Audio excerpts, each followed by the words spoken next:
இந்தியாவினுடைய வரலாற்றில் RSS அலுவலகத்திற்கு எந்த பிரதமராவது சென்றிருக்கிறாரா? இப்படி ஒரு பிரதமர் நடந்து கொள்ளலாமா?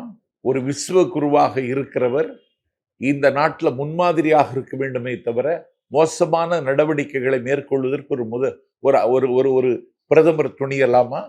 நான் இலங்கையிலிருந்து வருகிற பொழுதே ராமர் பாலத்தை பார்த்து கொண்டு வந்தேன் என்று ஒரு நாடாளுமன்றத்தினுடைய இந்தியாவினுடைய பிரதமராக இருக்கிற மோடி பேசலாமா? ராமர் வந்த பாதை இவர் கண்ணுக்கு தெரிந்ததுங்கிறாரே.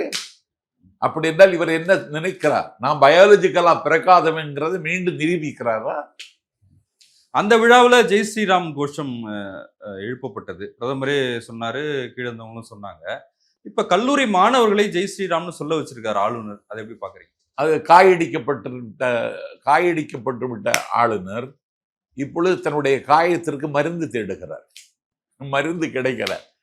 அதனால ஒரு சனாதன சக்திகள் சில பேர் சேர்ந்து திட்டமிட்டு ஒரு கல்லூரியில போய் பேசி அந்த இடத்துல ஒரு ஆளுநர், ஒரு கான்ஸ்டிடியூஷனல் அத்தாரிட்டியாக இருக்கிறவர், அரசியலமைப்பு சட்டத்தை பாதுகாக்க வேண்டியவர், இன்றைக்கு உச்ச நீதிமன்றத்தால் மூக்கு உடைந்து முகம் சிதைந்து சின்ன பின்னமாகி போன ஒருவர் தனக்கு ஏதாவது ஒரு பற்றுக்கோடு கிடைக்காதான்னு சொல்லி இப்படி போய் ஈனத்தனமாக நடந்திருக்கிறார்.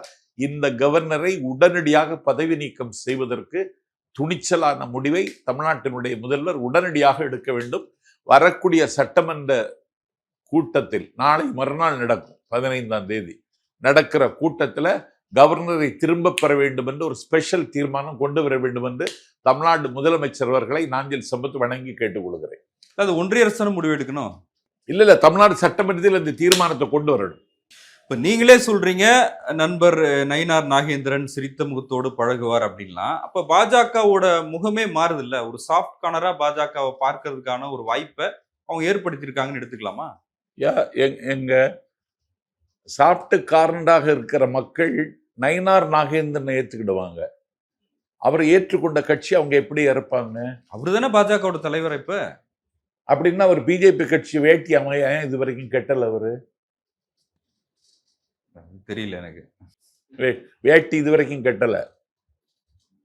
நிலைமை இப்படியே போகுமானால் 2026 தேர்தலில் திமுகவின் வேட்பாளராக நயினார் நாகேந்திரன் வருவதற்கும் வாய்ப்பு இருக்கிறது.